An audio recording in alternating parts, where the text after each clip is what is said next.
It was a busy week this week for the Overwatch League, full of player moves and reverse sweeps. We're going to try and break it all down here on the Control Point.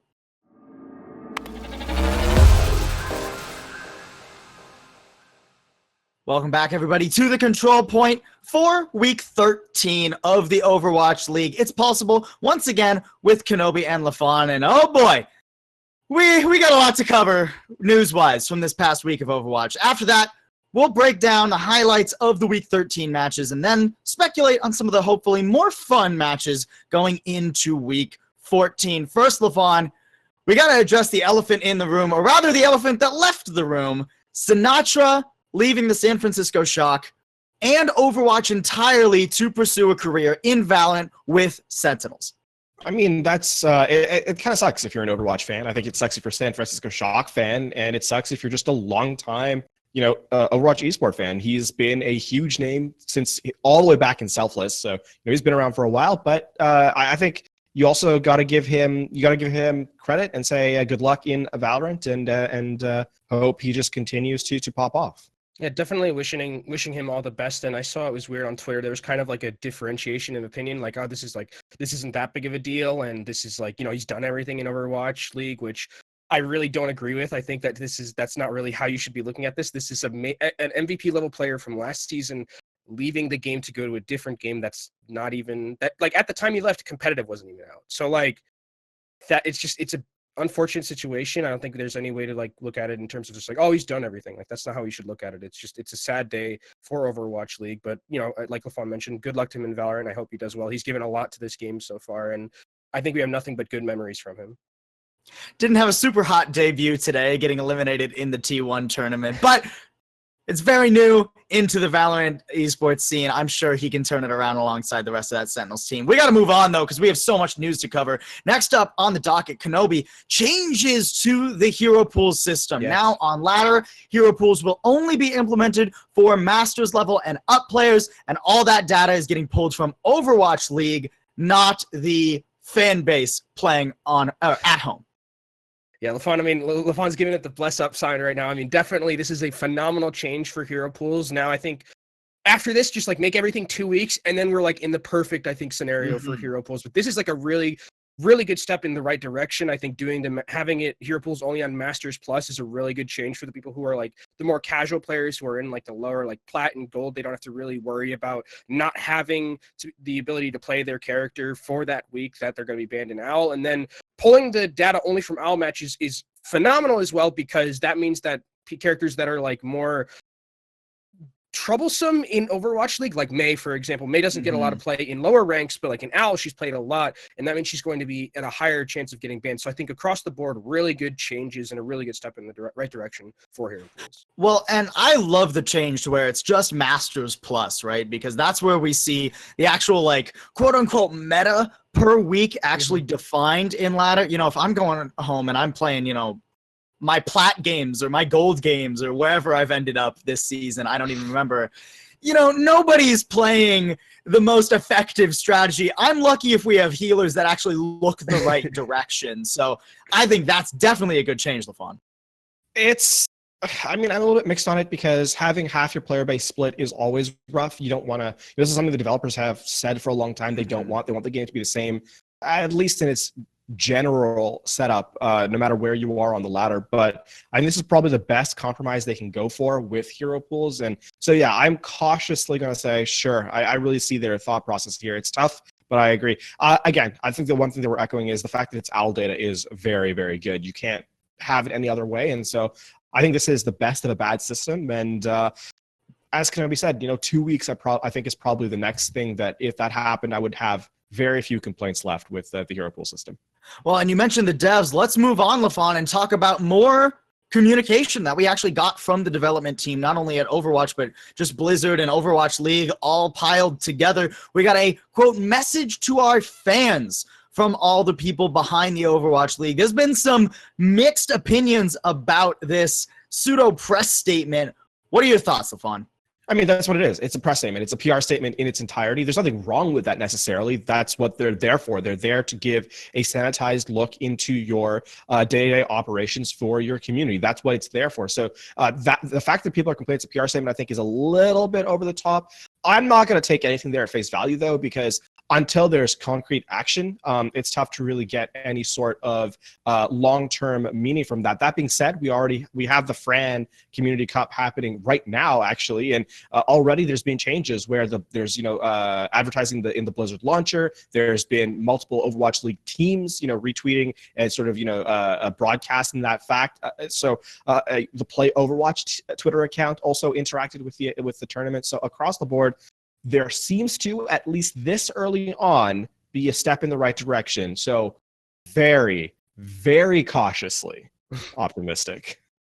You sharing those that sentiment, Kenobi? We cautiously optimistic. I think that's the good way to put it. I am very happy that there's actually like communication, because like in the past there hasn't been like too much communication between like John Spector and like the fan base directly. I mean, he went to Reddit, specifically Compo W, and posted it, which I think is like, it's just the fact that we're getting like some sort of communication, some sort of acknowledgement that there are like these things that we want in terms of like tier 2 and tier 3. They're listening to feedback. They have some ideas on what they want to do. I think I have a lot of faith in the people who are currently running tier 2, and Kayla and Dan. I think they have some really good ideas. And I think, like LaFon mentions, cautiously optimistic. I'm not going to wait. I'm not going to like be very excited until we like see some like general changes, like concrete changes. But the fact that we're getting to a point where they are at least regarding it and talking to us and having that communication and that dialogue, I think is a very good step in the right direction.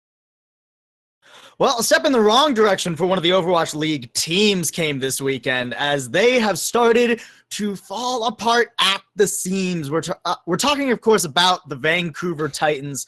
Janu, their off-tank, Pyjon, their head coach, and just today, and Dante have all been, well, they've all left the roster at the very least, supposedly mutually on good terms, but it feels like the start of a storm here for the Titans, LaFon. Yeah, there's been a ton of rumors about the Vancouver Titans, with even people going as far as saying that the entire roster is leaving. The entire current roster is leaving, and then the Titans are looking to pick up perhaps contenders players from North America or EU or something of those sorts to play for their team. I have so many things to say here, so much that there isn't actually time in the show to get to it, because this is a storied roster. This is ex-Runaway. This is the team that sort of had one of the greatest storylines in esports, not Overwatch, in esports, right? We talk about, the Kong Lupin Theory game and how eternally second place, but then they come out on top in that 8-map stunner. I feel like not enough justice has been done for the players on this team, and the fact that we're going to go to a place where the Vancouver Titans have disbanded and are picking up other players for seemingly no reason, right? It's we can only see what's public, but I am just stunned and shocked. And honestly, as a former fan of Runaway, I really think this is one of the worst things that could have happened to Overwatch at all. We're losing one of the greatest storylines ever.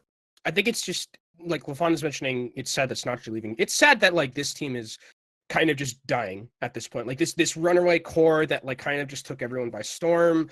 Like LaFon mentions, in that Kongdu Panther series, always losing. Then they get to that series and they win, coming back from like 3-1 in a miraculous way.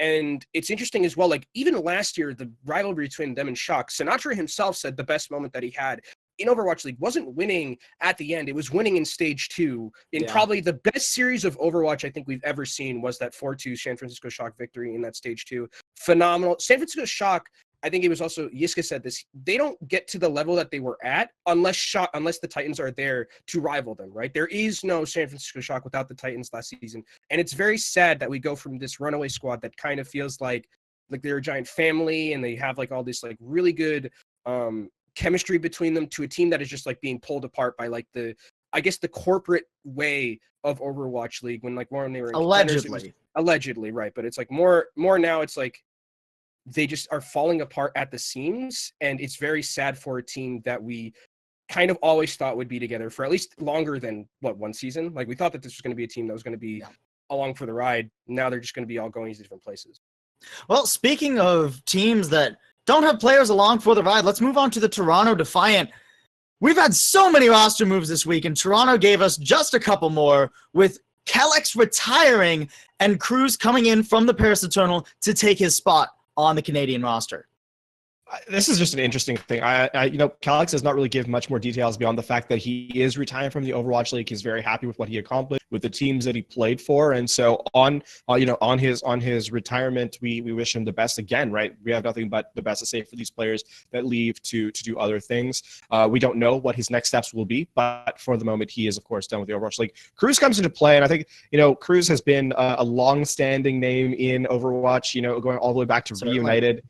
He's been, when he played Genji of all things before transitioning to main support. Kruise, he's certainly going to be a more vocal player than a lot of the current Defiant. So we'll see how that goes. Interestingly, that Roki does not actually play, who's currently on I would have said a two-way contract, but with the disbanding of Montreal Rebellion is simply on the Toronto Defiant as well. I think this is just time will tell, but Kruise is at least vocally better than or more present than Kellex. We'll see mechanically how that shapes up. Yeah, I also think it's a really good switch just for Kruise himself, like just as a personal thing. I think it's a really good change for him because he wasn't really, based on how Paris have been playing so far and with FD God being really probably the prime main support on that team, didn't seem like Kruise was going to get any play time. So now he's probably going to go to the Defiant and get a lot more. So that's, I think, a good situation for him where we're going to get to see Kruise. Because Kruise, in his own right, a very talented Lucio. So if we get to see more of that and more of his main support play, I think that's good for everyone. Well, what else is good for everyone is seeing the brand new hero hit the Overwatch League stage. Kenobi, the Clone Wars show might have ended today, but Clone Wars just is beginning in the Overwatch League. Echo hitting the main stage, a 78.3% playtime in just the first weekend alone. Yeah, I really love that name. Clone Wars for like the Echo composition. Echo Mirror. I think that's so good and so well. I'm definitely stealing that one myself. But what we saw in terms of Echo play actually kind of dictated a lot of how games went on. Like good Echo players were very distinct from like subpar Echo players, specifically like when you were looking at like Prophet and Nero. Nero absolutely dumpstered Prophet in the Echo 1v1. There's also an interesting, I think she just brings so much to the game nuance wise, like picking different like who you want to pick in terms of like supports or tanks, or do you want to duplicate DPS? Like I think those kind of like micro decisions in like the moment are so cool, especially like in an analyst and color perspective. I think it's really cool to see this hero kind of come in and shake things up, makes the game a lot faster when it's not just like Mei and Reaper and double shield. Like this is, I actually really like this character, and I think she's incredibly fun to watch. I bet she's incredibly fun to play as well. Just a quick aside before we move on, it Echo reminded me of the old triple DPS dive that Rogue used to run in terms of how effective the game was. It was no longer really about sort of that dive counter dive. It was a lot about bleeding time off the clock and just kind of playing a very loose style. So it's interesting to see Overwatch go all the way back that far in time to a different style of game. Well, we're not going to quite go that far back, but we are going to jump back to this weekend, talk about some of the major points from this weekend. And LaFawn, we got to start with the Seoul Dynasty. We were worried about them after last weekend, and this weekend, the doubts only increase as they get slapped around. Yeah, it's not doubts at this point. It's a full-on, absolute just where did everything go wrong?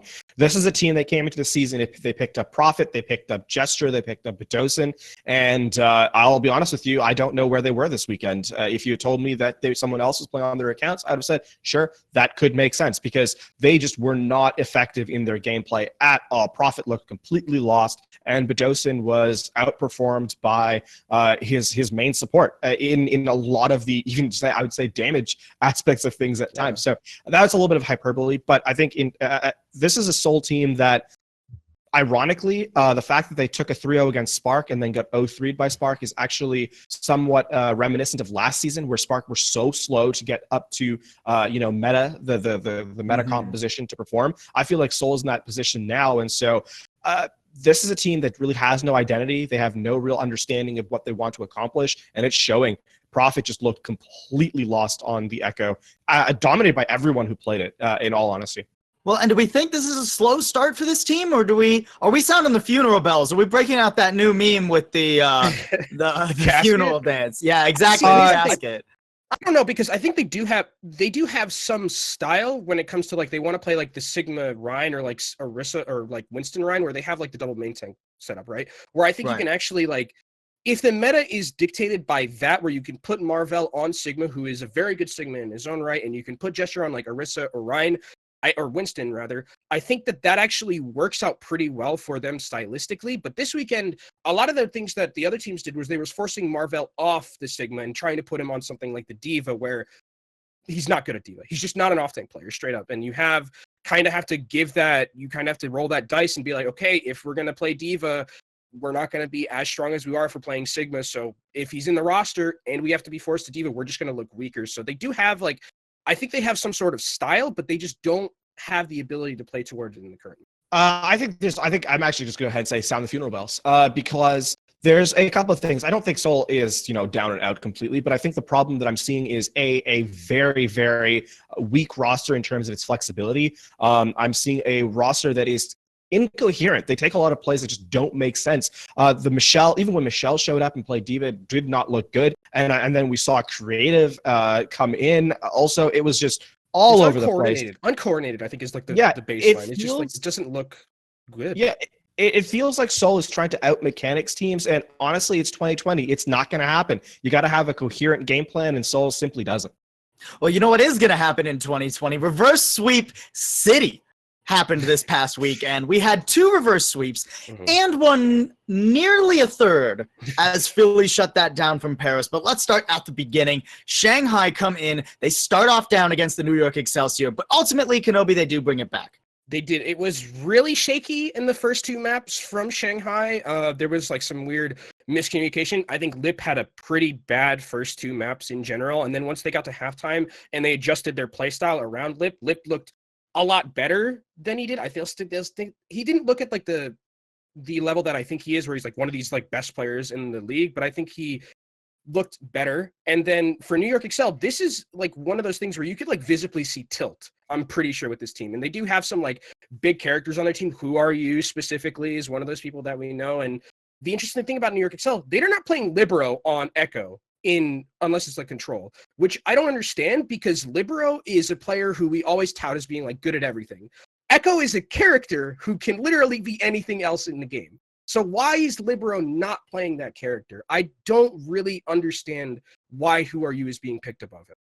Quick take before we move on from this game, because I think there's a lot to unpack in this roster. And this game was such an interesting one to watch. Ding looked like he learned Echo live. On the fly. Yeah. He did not. He was completely absent in the first 2 maps, and then woke up as the Moon just gave him the belt like at halftime. He's like, okay, just do this. Just stop doing whatever it is you're doing. Do the exact opposite. Bonnie made the joke that Ding pressed F1 halfway through the match. Oh, that's what Echo does. I also disagree on the Lip thing. We can get into we got into this before, you and I, Kenobi, but I think Lip actually played pretty well towards the latter half of the series. First half of the series, no one from Shanghai showed up. Latter half, everyone did. Well, it was a similar story for the Valiant and the Reign, as not even a day later, LaFon, there was another reverse sweep in the league. And I think this one feels a little bit more unexpected when we talk about how we think these teams will match up against each other, right? New York came in. Sure, we didn't necessarily expect them to do that well against Shanghai, but Shanghai coming back and taking the win definitely makes sense. The Valiant coming out and slapping around the Reign, who we kind of have been considering as one of the better Atlantic Conference teams, seemed a little surprising.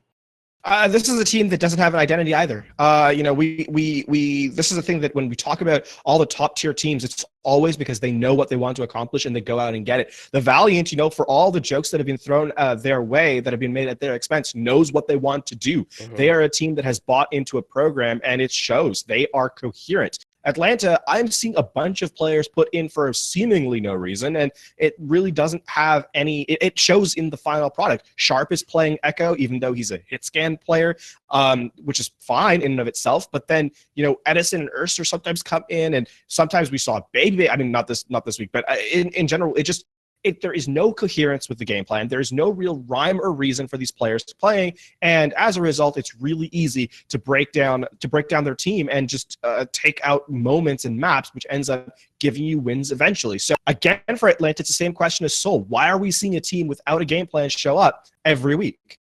And I think for just a small thing about the Valiant before we go, I think this time now, after this series and after this weekend, I think we start putting KSP in Rookie of the Season contention. I think he's just his Ashe play has been phenomenal. They've kind of like pioneered this like weird like Ashe Torbjorn combination where it's an 8v6 at some point. But I think KSP just how he's been playing so far this season, I think has definitely cemented himself as being in contention for that Rookie of the Year spot. And I think he's someone that we should continue to look out for. I think that's a definite fair statement. KSP was nuts long before Ashe, even before Hero Pools. We were looking at him as a pop-off for the Valiant. But let's move on to the reverse sweep that never was. Philly prevent the reverse sweep against Paris. This is perfect. In my opinion, this is perfectly balanced, right? Yeah, because Paris prevented Philly's reverse sweep. Then Philly got their reverse sweep against Paris. And now Philly gets to prevent Paris's reverse sweep against them. So this is like, they can't write the script better than this, Kenobi. They're just destined to fight forever on map 5. Just like no matter what it is, no matter what the score is, just like whenever it's Philly versus Paris, just put the money on the fact that they're going to go to a game 5 and then just flip a coin to decide who wins that, because that's how I feel it always is with both of these teams. And the interesting thing about Philly this weekend, no Carpe like at all, which was interesting. We saw, I believe it was Hisu, and we saw EQO came back. EQO was phenomenal on Echo. I mean, really good. And I think that if Echo continues to be a staple, I don't see why we don't actually continue to see Hisu and EQL as a DPS duo. They looked very good against this Paris lineup. Sure, maybe some weeks, depending, you can bring Carpe back in for either one of them. Torbjorn, you know. Maybe Echo gets banned, you bring Carpe back in. I was just gonna say I kind of low key missed the slow grade toxicity that EQO always seems to just have. It was just very, very amusing. Nice try, Paris. Well, we're gonna try and move on here as we're actually running a little bit low on time, but we still got preview to cover for next week. So let's talk about the hero pools that has been selected, the bans coming out. It's going to be Ashe and Reaper hitting the bench, 4 damage dealers, Rhine and Brigitte going to meet them. I mean, so May again gets to dodge a ban, which it's still, I don't know how they keep getting away with it, but they do. So no, May is still in the pool this week. Rhine being gone makes me believe we're going to probably tend towards double shield, everyone's favorite comp, Rhine Sigma, Arista Diva, stuff like that. Probably going to be more of that composition with Brig also out of the meta. I don't think that's going to be necessarily return us to dive. I think it's actually just going to be like Zen Bap or Ana Bap, like stuff like that. Like this is going to be a very slow paced weekend of Overwatch as we come through the next week.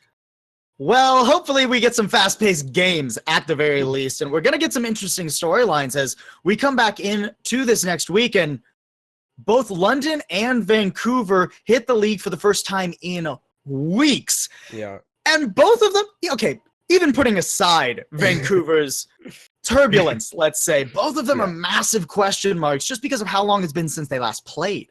The thing, at least about London, though, is that we know their roster, and it's like the same. The thing about Vancouver, we have no idea what team is playing. Like, Third Impact could just show up or something, or one of the contenders teams. I don't know, but... I know one reporter would feel a lot better if that did happen. I don't know about that one. But for London, I'm very excited to see them come back into this league. They have some really good talent, like Glister and Bernard. I'm very excited to see them come back in and watch them play. But Vancouver, I don't know how to rate this team at all. If I'm rating it off of the team that we saw when they lost 3-1 to Chengdu, they're going to probably just get slapped by London. But I just don't know who this team is. So it's very hard to kind of gauge, at least now when we don't have any information about what their roster is going to be, how this map is going to play out. I mean, you can give this one to London simply because Vancouver doesn't have a team right now. So a team with players is going to win against a team without players. Yeah.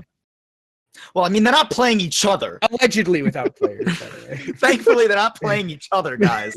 They actually get pretty easy matchups throughout this weekend, but we're not going to talk about those because those might be some. I mean, they might even lose those, dude. Like, I don't know. Who knows? We'll get to see. But first, let's talk about some good matchups, potentially good matchups at the very least. The Paris Eternal and the Los Angeles Gladiators are set to play. And on paper, LaFawn, I'm a little bit worried for Paris because they are on a 3-match losing streak.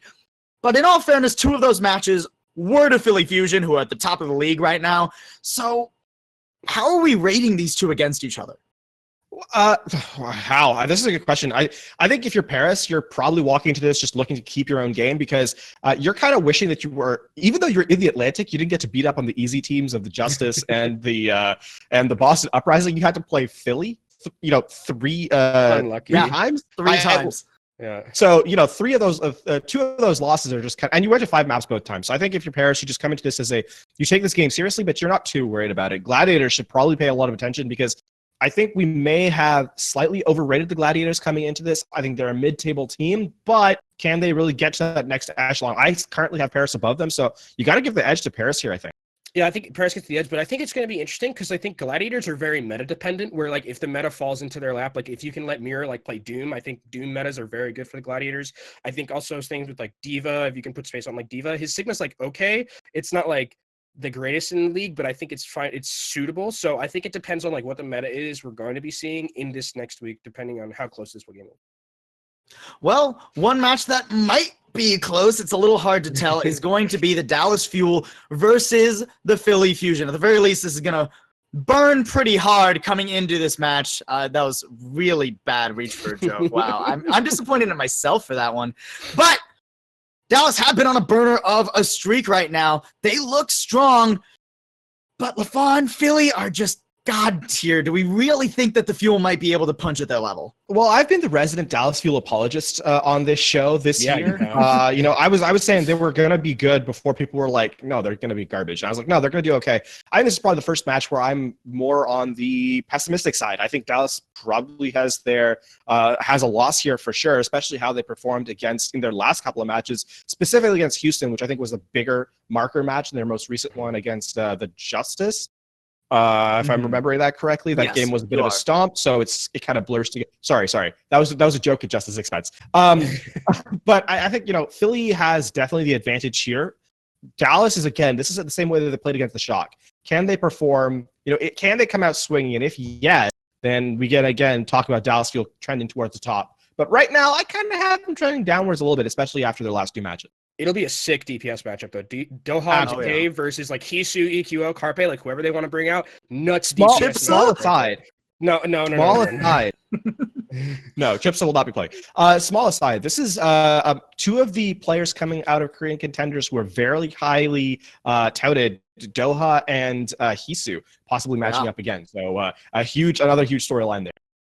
Can't wait to see that. Can't wait to see all of the matches from this upcoming weekend. But that'll be it for our preview. Now we're going to move on to overtime. If this is your first time watching the Control Point, this is basically just a rapid fire section where we have a little bit more fun than the rest of the show. I'm going to throw some ridiculous topics at these 2 and see how quickly they can answer. So let's get into overtime. First up, Kenobi.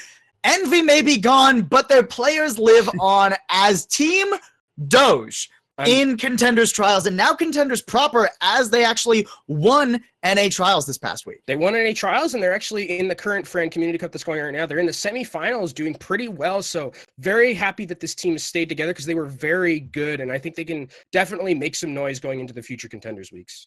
They're not the only ones making noise, though. Fielder debuted this weekend, LaFon, playing on 200 ping, but he made it look easy.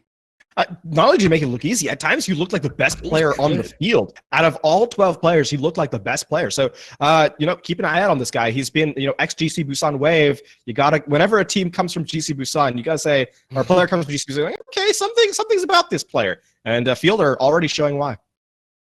Well, we're also going to be keeping an eye on social media as McGravy got noticed by Halsey this weekend for Mirror in the cosplay department. McGravy did it better. That seems to be the take that everybody's had in the Overwatch community at the very least. LaFon, this weekend, LaFon, no, you don't cast Overwatch League yet. Sideshow and Bren, rather, had a bit of a field day on Sunday. I think the question is more, when don't they? But this was even out there for them, and you know what? Extremely entertaining. So I thought it was funny. They managed to make themselves just they toe that line so desperately well that I'm always just shocked when they don't tip over. Well, let's talk about now, Kenobi. Big Goose and Surefour, they had a beautiful Warcraft 3 date night, despite a heated match between the Gladiators and the Defiant. They're star-crossed lovers. I hope the date went really well. It was a nice, wholesome moment to see Surefour reconnecting with his fellow Gladiators players. As a Gladiators fan myself, that warmed my heart and also made me laugh, so I loved it. But that's not the only thing we love. Guys, we got to talk. We've mentioned it once or twice, but we really have to talk about the Fran's Overwatch Community Cup, as what it's being called. It's on right now. We're all going to go watch it after this, right? Yep. Support tier 2. Go watch it. Yeah. Right after the show is over, go watch it. Yeah, as such, we're actually not going to be having our live Q&A, as we're all going to hop over and support Tier 2 and Tier 3, but that'll be it for this week of the Control Point, everyone. Thank you so much for tuning in once again. If you like the show, follow Elo Hell Esports on Twitch or YouTube, wherever it is you're watching. Like, comment, all the different social media things you do when you like something. We'll be back next week, next Monday, talking about the evolution of the Overwatch League and previewing week 15 of the current season. Reminder, as I just said, no Q&A for our live Twitch audience this week. But normally, if you catch us live on Twitch, we have about a 15 to 20-minute Q&A after the show. So if you're watching on YouTube, make sure you head over to Twitch next Monday and grab that. But for this week, it's been Possible, Kenobi, and LaFon. We'll see you next time on The Control Point.